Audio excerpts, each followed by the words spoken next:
fjøtlo, langt borti fjøtlo, høyra de nå. Kom nå.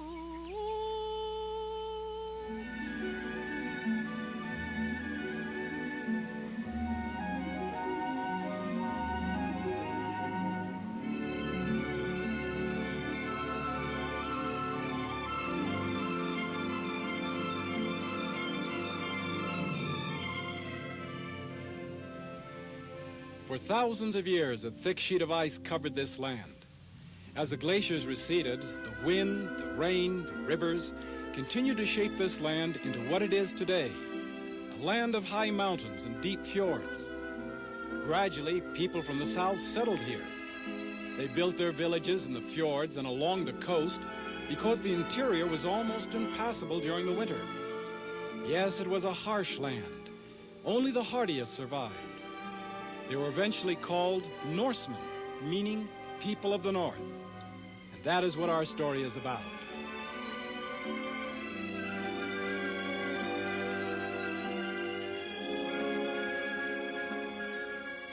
Norway is a long country, about 1,000 miles in length.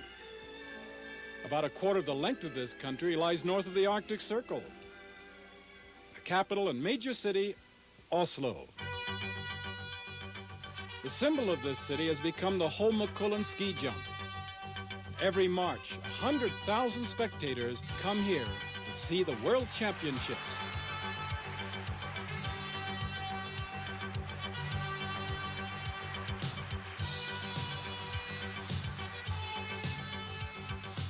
This is the way most tourists see Holmenkollen in the summer months, with a pool at the base of the jump that is pumped out for the event. And in the background, the city of Oslo in the Oslo Fjord. Oslo has been on this site for the past 900 years. Today, it is Norway's capital and the largest city with a population of 500,000. But this area is equal to that of Los Angeles in size. The City Hall, built in 1955, is surrounded by works of art by Norwegian artists.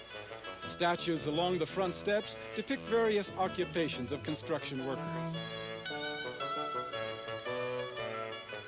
Unusual statues are everywhere.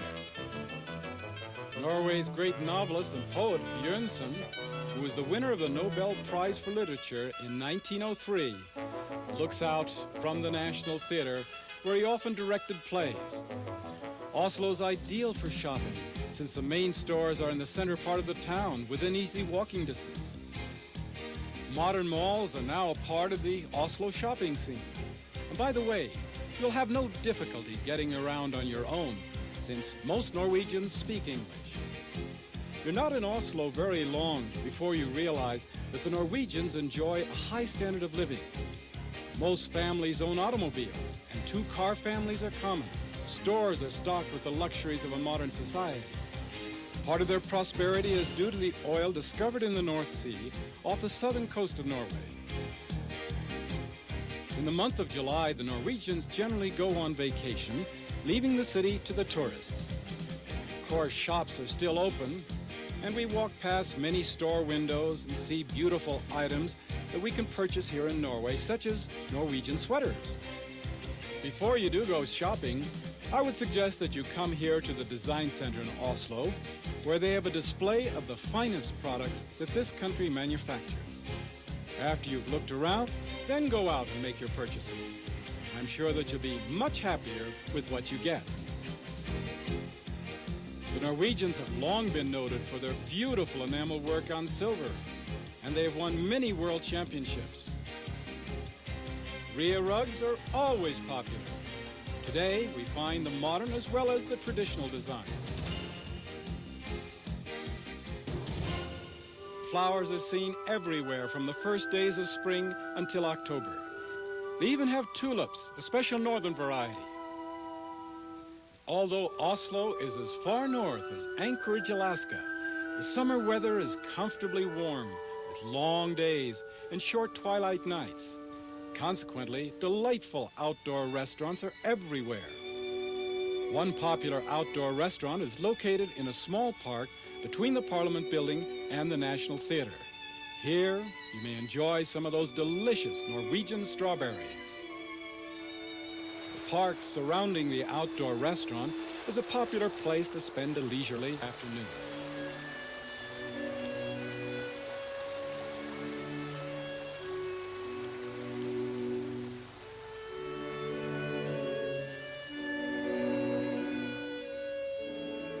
In recent years, the city has permitted sidewalk stalls to be set up along one edge of the park.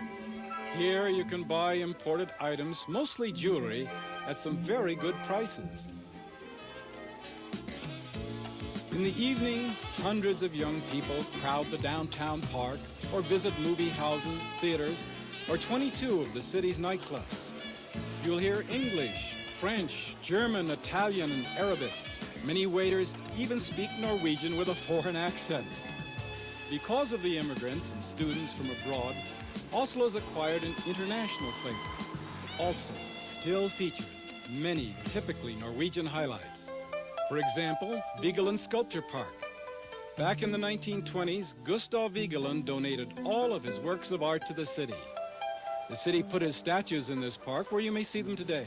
Right in the middle of the park is a 55-foot monolith with 121 figures piled on top of each other. Now, Gustav Vigeland said that that was the symbol of his religion, but he never told anyone what it meant. He said that as each person stands there, he must decide for himself its meaning. Surrounding the monolith are statue groupings depicting every facet of human life and emotion: love, hate, fear, happiness. Vigeland Sculpture Park contains one of the most impressive works of contemporary art, and all of it created by one man.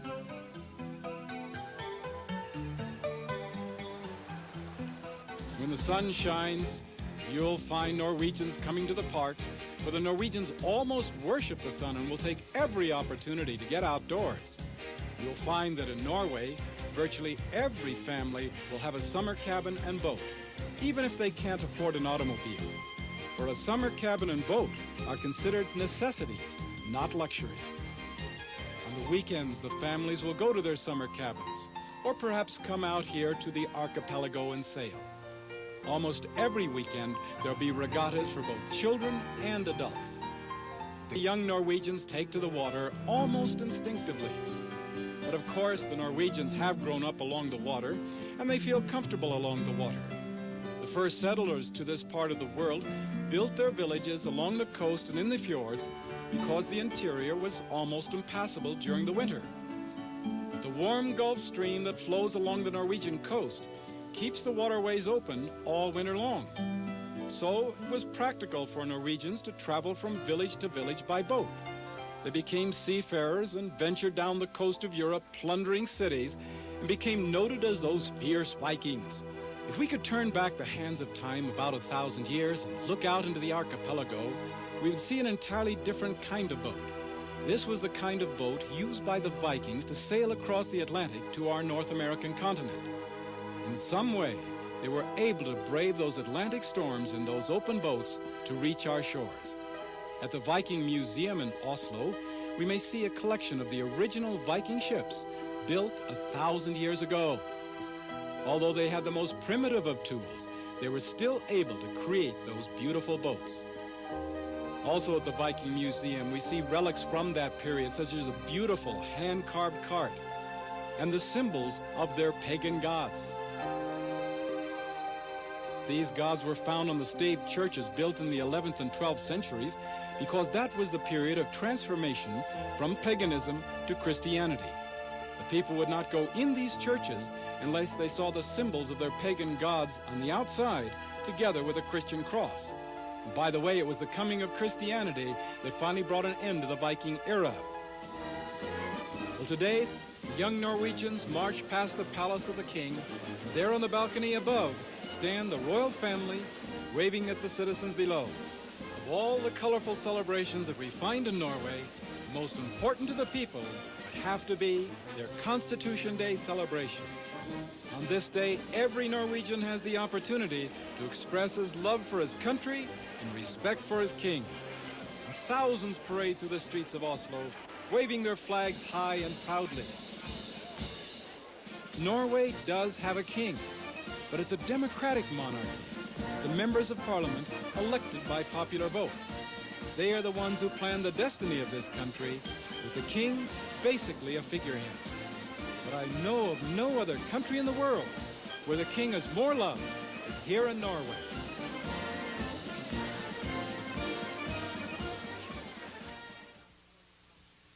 From Oslo, we're going out into the fjords, also to the west coast of the country, to the beautiful city of Bergen.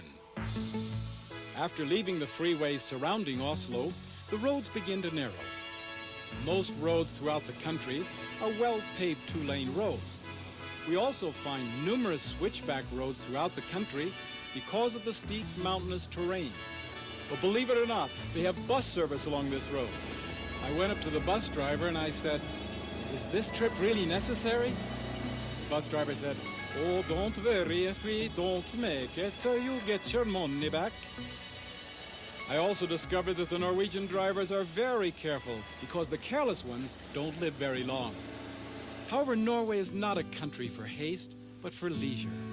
At every turn in the road, we find another magnificent sight. There are few bridges spanning the fjords and sounds, so these ferry boats provide an important link in this country's transportation system. Oh, you may have to wait a half hour for the boat, but then you'll be on the other side in about 20 minutes. In that brief period, you may count 15 waterfalls plunging 2,000 feet to the fjords below. You may find yourself suddenly surrounded by snow-capped peaks, and along the water's edge, blossoming fruit trees. There are 3 seasons right before your eyes. Norway also has the largest glacier in all Europe. It's called Jostedal Glacier. Its white mantle covers one of the mountain ranges in the fjords. Its white fingers extend down the various valleys, forming tributaries of that main glacier. This particular tributary is called Nigard Glacier. When you're on it, it appears huge, but it's a very small portion of the total glacier. In order to reach the glacier, we have to cross this lake that has been formed by the melting ice. At the foot of the glacier, you see water surging out from beneath that blue-green ice, water that feeds the lake. We also met a couple of guides at the foot of the glacier who were happy to take us up on that ice for a nominal sum. They provided all of the necessary equipment, such as ropes and crampons.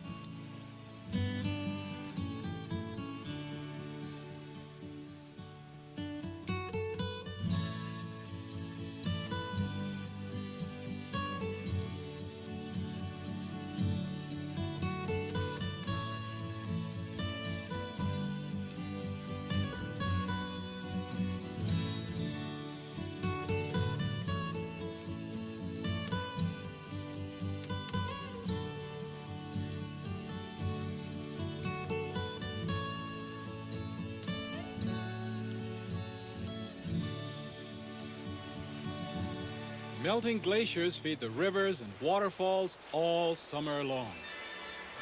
This water provides Norway with an important and inexpensive source of hydroelectric power. In fact, Norway supplies electricity to her neighbors. Some of those power plants are carved right into the solid rock so as not to mar the natural beauty of this country.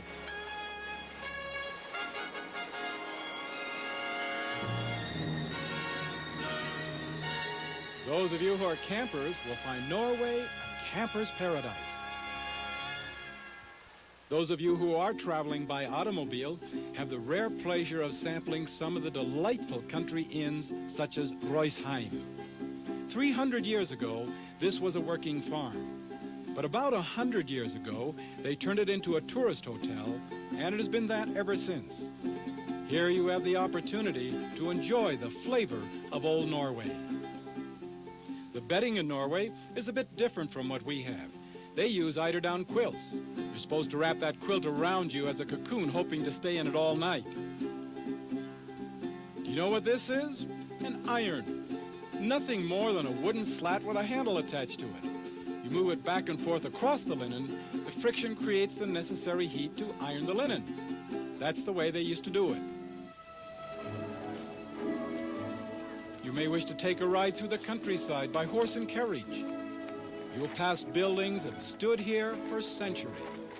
You truly feel as though you've stepped into the past.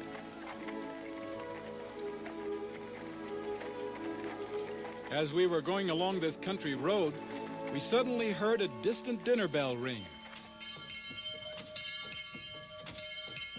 That horse of ours galloped back to the farm. We couldn't even stop him.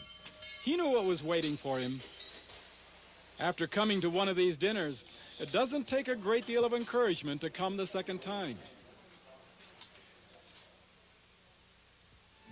Along the west coast is the city of Bergen, the second largest with a population of 220,000 in Greater Bergen.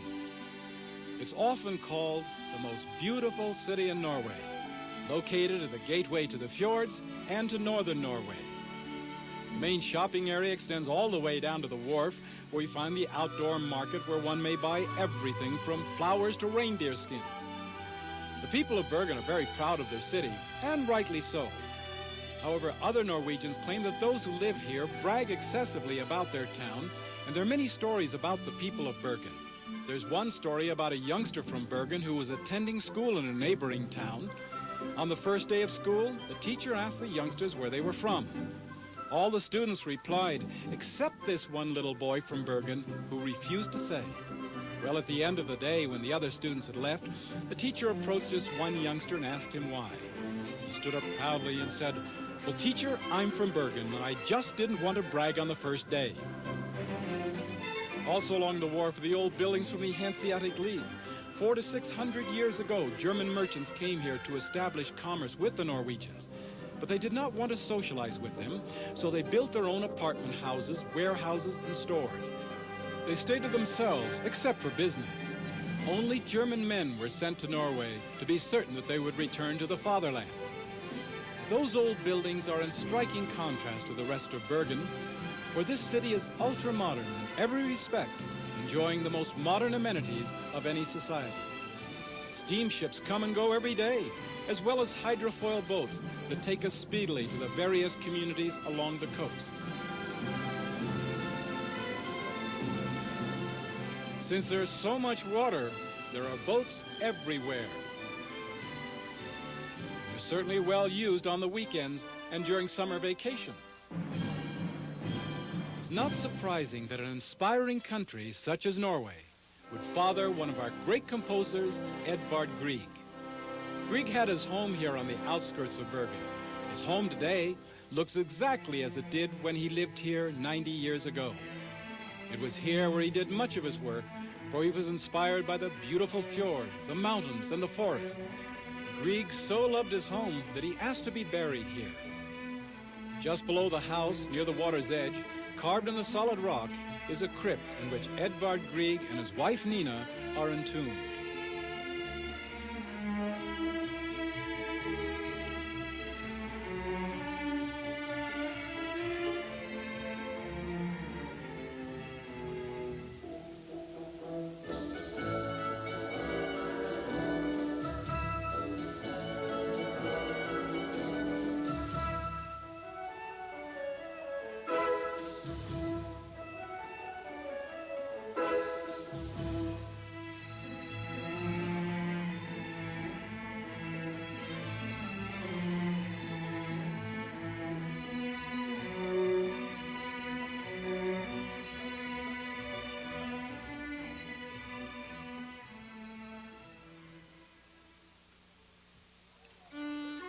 Although the Norwegians are very modern and progressive in their thinking, they do realize the value of their traditions because the traditions have made them what they are today.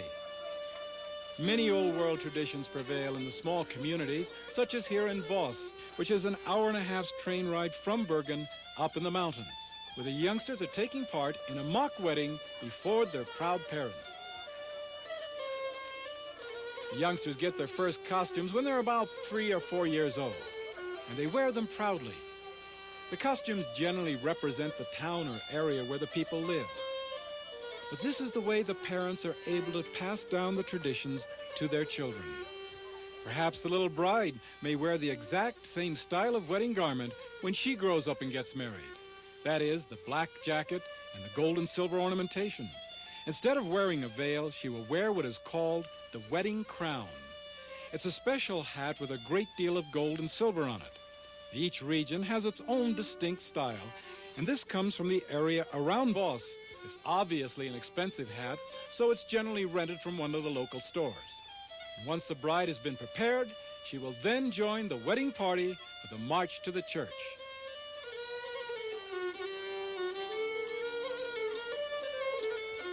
I spoke to these young people before the wedding. They told me that it really didn't make any difference to them whether they were married this way or with the white wedding gown.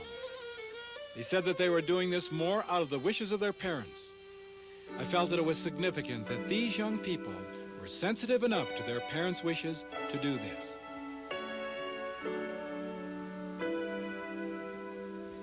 Most of the young people are married in the state Lutheran church, but there is complete religious freedom in Norway, and all religions are represented.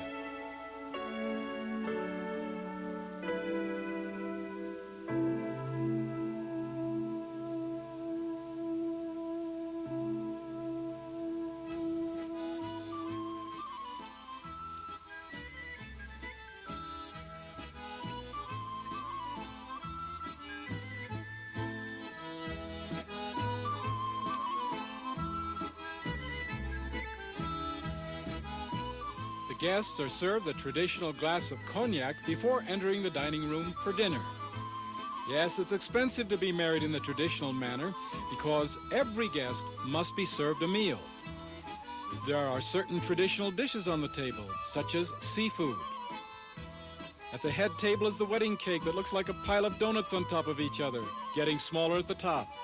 And following dinner, the wedding party, together with all of the guests, will go to the reception hall and dance throughout the night.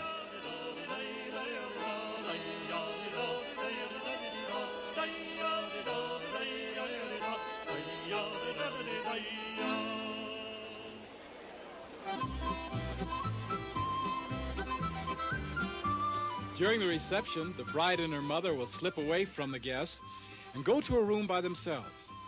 There, the mother will remove the wedding crown from her daughter's head and intricately braid her daughter's hair in a traditional manner. Then she will place on her daughter's head a hat that is a symbol of the married woman. Here, too, each region has its own unique style.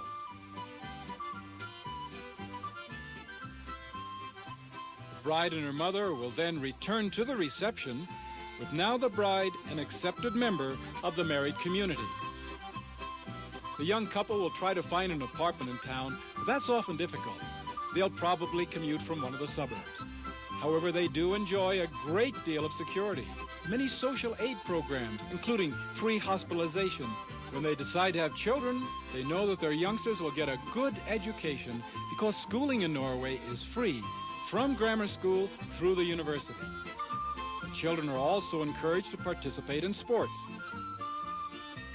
Even before the children can walk, the parents will take them out into the woods so that they, too, will develop that deep love for nature that the parents enjoy. This love will last throughout their lives. You often find senior citizens walking through the wilderness areas. I know it's difficult to believe that this is a wilderness area, but it is.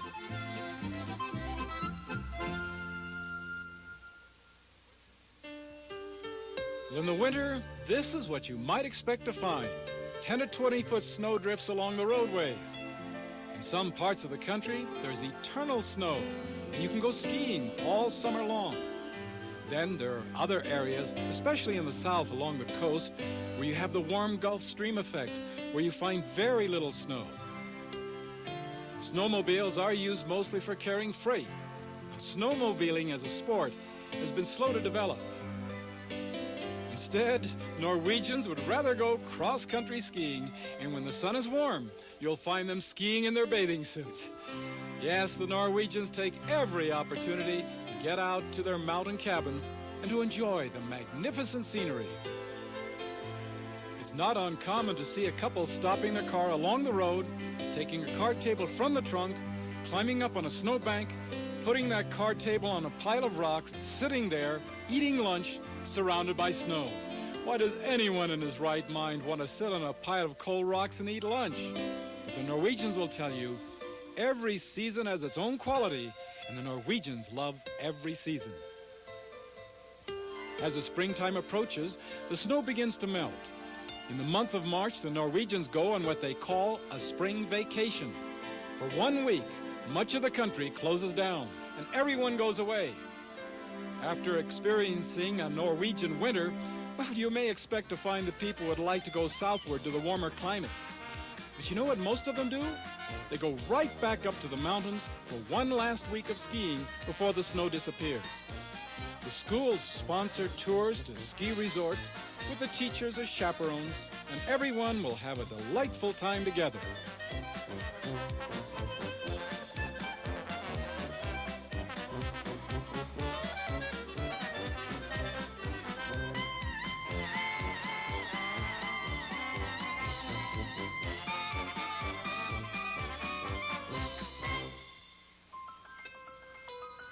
The warm spring sun is the first indication that the long winter is finally coming to an end.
Since Norway is so mountainous, this land has always been difficult to farm.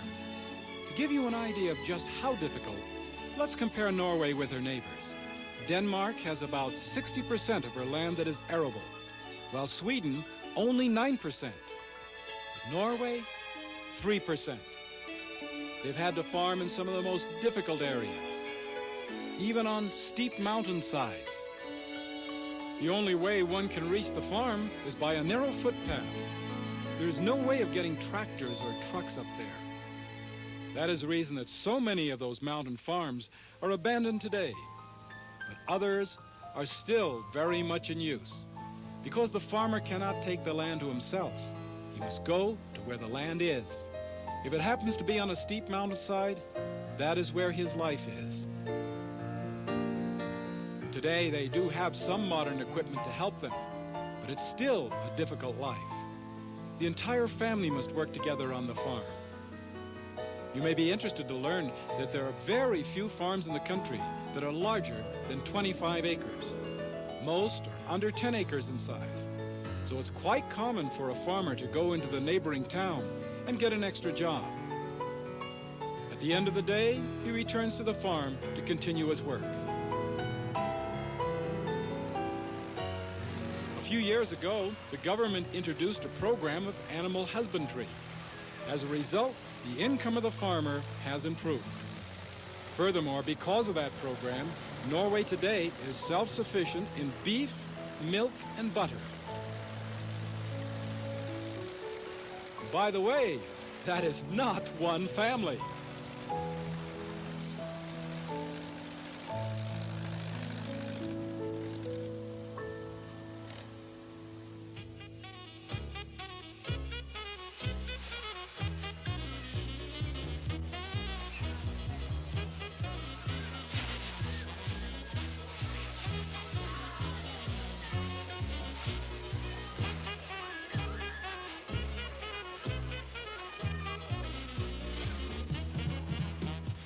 while the youngsters are playing in the hayloft, the women on the farm are making what they call flatbröd, or lefse. It's a special peasant bread that is made from ground-up potatoes, kneaded into a pizza shape, placed onto a hot griddle for a couple of minutes, and then turned over. It tastes similar to a thin, unsalted soda cracker. You can buy it commercially in the markets, but it's not nearly so good as the homemade kind. So about every 6 months, the women on the farms will get together and make lefse. Although it's difficult to earn a living as a farmer in any industrialized country, the Norwegian farmers have a good standard of living. However, their food is generally more expensive. There are some food items that are less expensive in Norway, such as milk and bread.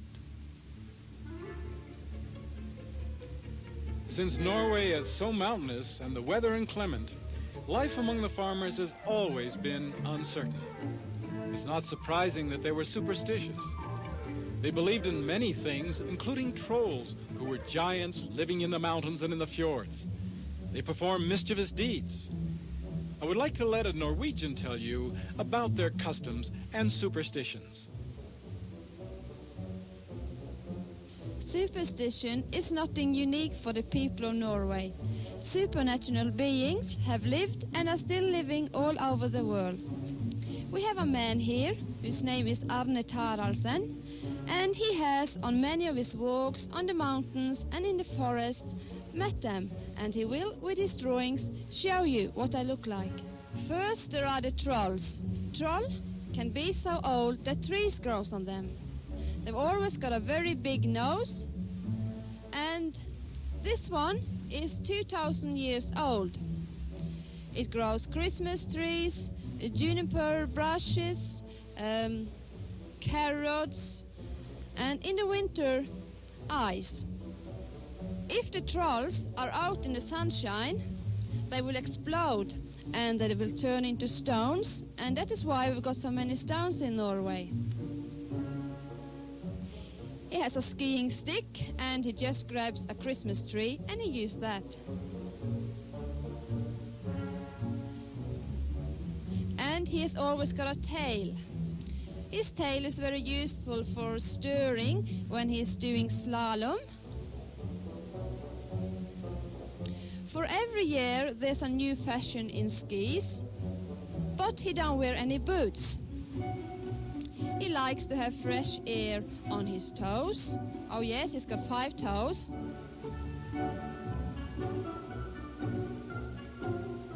And it's the next year fashion in skis, smiling skis. Generally, the troll lives inside a mountain and he is taller than church towers, as well as being hairy, stupid and slow to act. All mountains have their special troll. And his name is Troll of Voss. We're going northward with a famous coastal steamer to see some of the beautiful offshore islands such as Værø and Lofoten.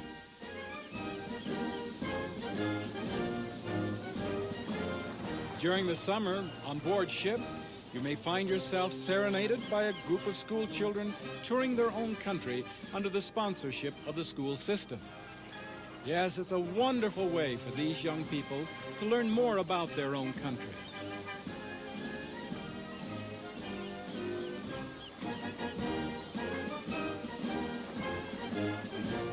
About halfway up the Norwegian coast is the ancient capital of the Viking kings, Trondheim, or as the local residents would call it, Trondheim. It was founded 1,000 years ago by the Viking king Olaf Tryggvason. It was here where the Vikings went out in their longboats across the Atlantic to the North American continent and down the coast of Europe, plundering cities. Today, Trondheim is located on the ice-free Trondheim Fjord. It is the country's third largest city with a population of about 130,000. The city still retains much of the flavor of the past in its centuries-old buildings that have been tenderly preserved. Some of the buildings have been turned into warehouses, rental stores, and attractive apartments that sell or rent at premium prices. Old bridges have been preserved as mementos of the past. The city of Trondheim has long been a shipbuilding and fishing center. Today, fishing is still an important part of Trondheim's industry. Walk along the wharf and watch fishing boats ply back and forth. Or you may wish to buy some shrimp directly from the fishermen. Most of the seafood will be found in the large indoor fish market. This is where the locals buy their food. Yes, seafood is a very important part of the Norwegian diet, and it's common that a Norwegian family will have seafood 3 or 4 times a week. Virtually every town in the country will have a place where the farmers may sell their produce directly to the housewives, and generally at prices a little less than in the neighboring stores. Norwegian strawberries are outstanding in flavor and size. Raspberries are also plentiful in Norway. Raspberries often grow wild along the country road. All you have to do is stop your car along the edge of the road, reach out the window, and gorge yourself on fresh raspberries. You often find signs in English throughout the city, since Norwegians realize that most foreign visitors can't speak Norwegian. Local residents want to make it convenient for travelers when they're visiting Trondheim.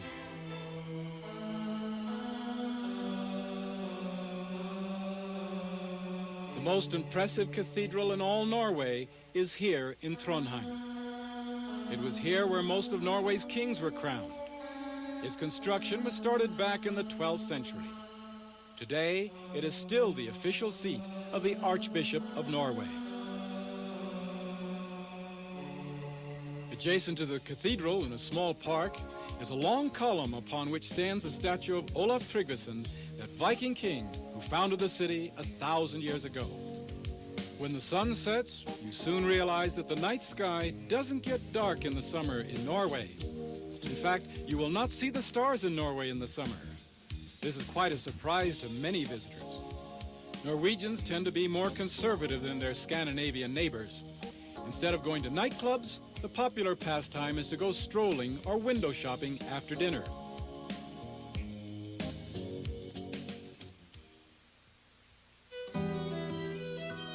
As we continue farther northward with the coastal steamer, we come to the Arctic Circle in the island of Værø. About 1,000 people live on this island, most of whom are fishermen and a few farmers. Although they are a bit remote, they have all of the modern conveniences: indoor plumbing, electricity, telephones, television sets, and modern schools. So they have just about everything that they need. It's also in this area that they do a great deal of fishing for cod in the winter months. These pieces of cod are hung on high racks and dried until the summer, at which time they are cut down and used for a variety of commercial purposes, most of which to provide the Scandinavians with a Christmas delicacy called lutefisk or lutfisk. It is made by taking a dried piece of codfish, which incidentally is about as hard as a board at this time, and then soaking it in a solution of lye about 6 weeks before Christmas. It's kept in that lye solution about 3 weeks, during which time the fish becomes soft and pliable. It is then rinsed in water for another 3 weeks to get rid of the poisonous lye. It is then cooked on Christmas Eve and served as one of the traditional dishes.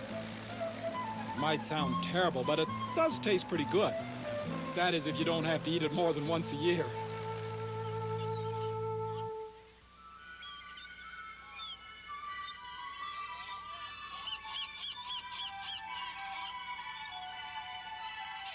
Here on Værø is a huge bird sanctuary where we find millions of seagulls, puffins, and other seabirds nesting in the rocks. Occasionally, you may find local residents coming here to gather seagull eggs. They told me that they prefer seagull eggs to chicken eggs. Some environmentalists would be critical of what you are seeing. But please keep in mind that they do this strictly for their own consumption. It is not done commercially. They take very few eggs compared to the millions that are found here. Anyway, who in his right mind would want to risk his life climbing among these rocks, gathering seagull eggs, unless he had a real craving for them?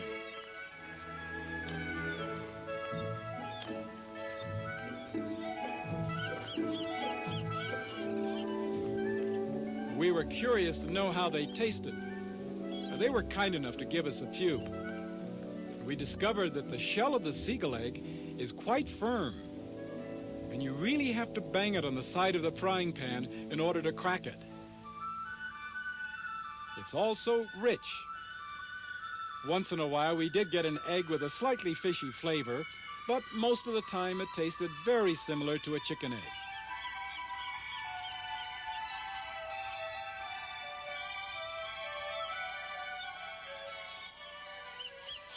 As we continue a little farther northward with the coastal steamer, we come to the Lofoten Islands, certainly among the most beautiful along the entire Norwegian coast. It's in this area where they're doing a great deal of oil exploration. Oil was discovered in the North Sea off the southern tip of Norway. They're now finding huge oil and gas deposits along the entire coast of Norway, even north of the Arctic Circle. So it looks as though Norway is fast becoming a major oil-producing country. People are a bit apprehensive about their new role in the world. Prior to this time, life was uncomplicated. They didn't have to worry about foreign intrigue and espionage because they didn't have anything that the major powers of the world wanted. Now with this oil, what will happen? What at first might appear to be a blessing could ultimately be a tragedy for these people. The Norwegians are well aware of the hazards and they're proceeding very cautiously.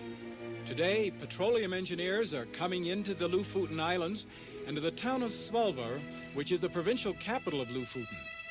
Today, it's a picturesque fishing community, but because of the discovery of oil and gas, who knows how it will look 10 years from now.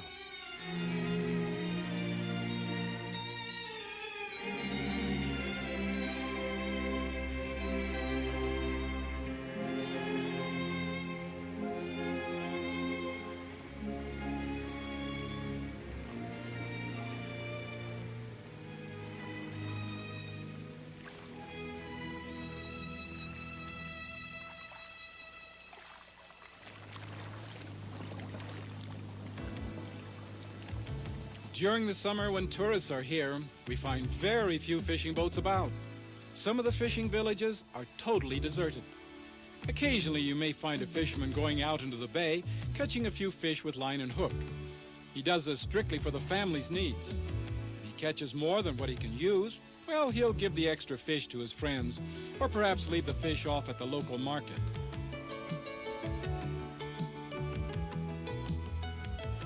If you happen to be here in the months of January, February, and March, this is what you will see.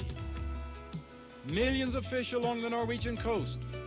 The reason that there are so many fish during this time of the year is that the fish will leave the cool Arctic waters and come along the Norwegian coast into the warm Gulf Stream to do their spawning. Then the fishermen are out by the thousands. Yes, fishing is one of the major industries of Norway. They have developed many modern fishing techniques that are used around the world today.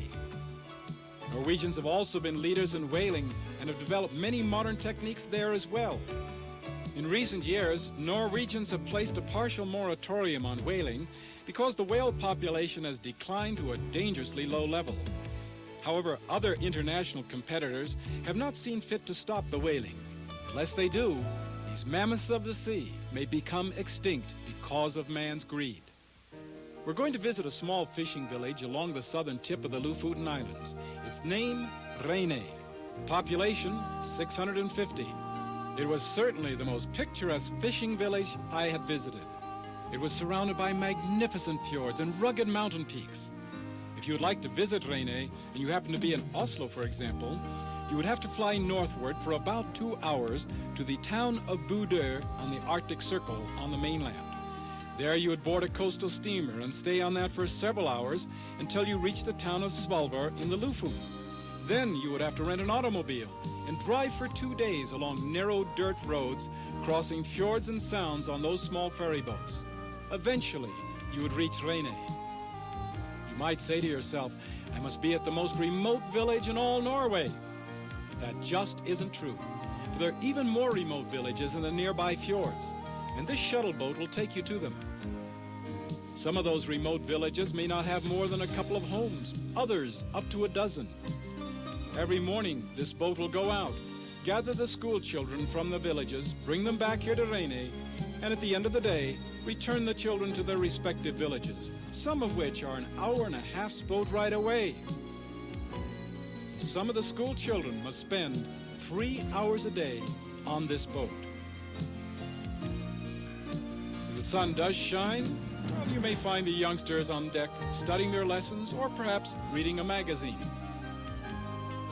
Those remote villages do have electricity and telephones, but those are about all of the modern conveniences.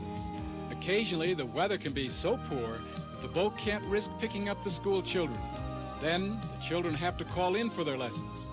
Once in a while, a storm will develop during the day, making it impossible to return the youngsters to their homes. Then they must spend the night at school. There are special facilities set up just for that purpose. You might ask the question, why does anyone want to live in such a remote area as this? And yet, if the government were to build roads to these villages, many of the people would pack up and move away because they would not want to live near those ugly bands of concrete, those symbols of civilization. Yes, you cannot begin to understand a Norwegian until you understand his instinctive love for nature. As we continue farther northward with the coastal steamer, we will visit the towns of Tromsø and Hammerfest. We pass many beautiful islands and fjords en route, one of which is called Trollfjord. The entrance is barely wide enough for our ship to pass. Once inside, we come into a small bay, just large enough for our ship to turn around and go right back out again. There are no docking facilities here. The ship comes in only during the summer when the weather permits and when tourists are on board. Believe it or not, we saw 2 small farmhouses at the end of that bay, totally isolated from all civilization. No roads, no telephones.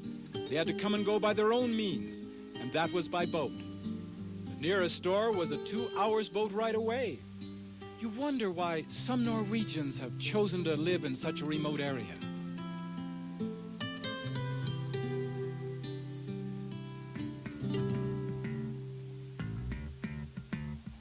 The city of Tromsø, often called the capital of northern Norway, is a beautiful modern community of 40,000, a college town. The symbol of this city has become the modernistic church because of its unusual architecture. Here, too, the coastal steamer stops on its northward journey. These coastal steamers play an important role in the country's transportation system.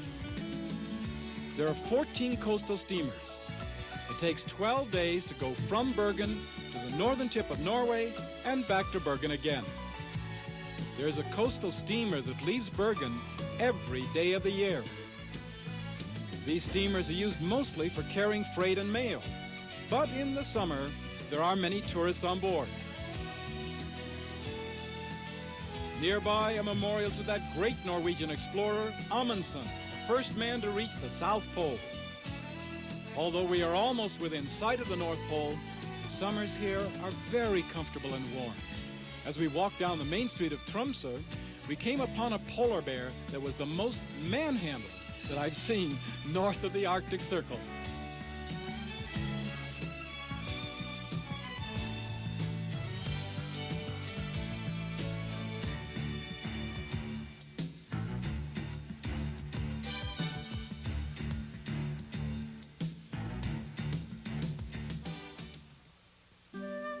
Hammerfest, the most northerly city in the world, on the 70th parallel, as far north as the northern tip of Alaska.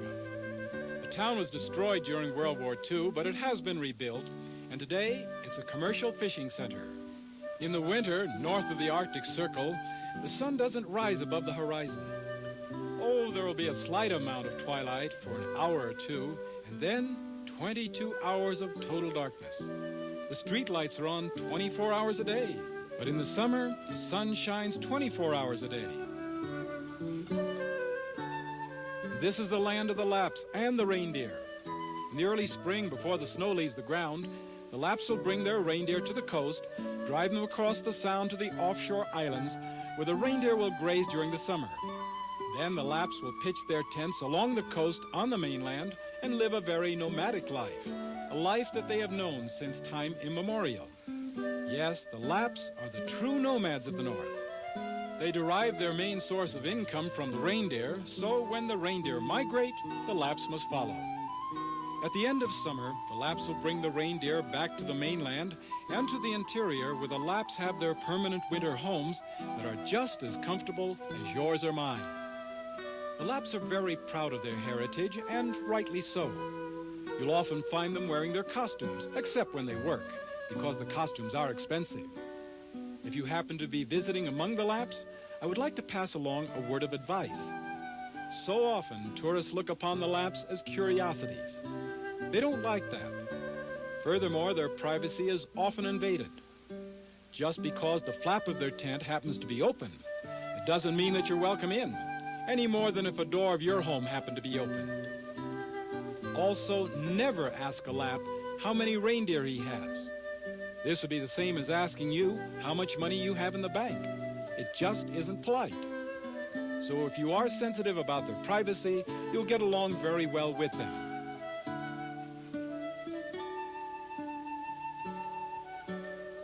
But life here in the north is so different. There are vast wilderness areas where no one lives except for the wandering Lapps. Even the light this far north seems strange. In the middle of summer, the sun doesn't get any farther above the horizon than what we see here.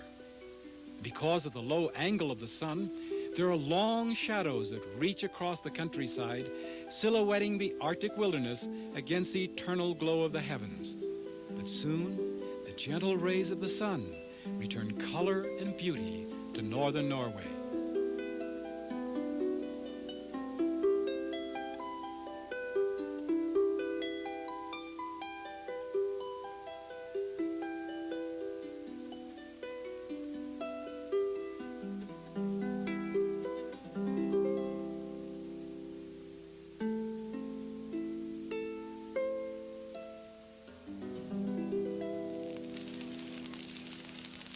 In June, on the eve of the longest day of the year, everyone from the largest city to the smallest village will gather along the riverbanks and fjords, build huge bonfires, and dance through the night to those old world melodies.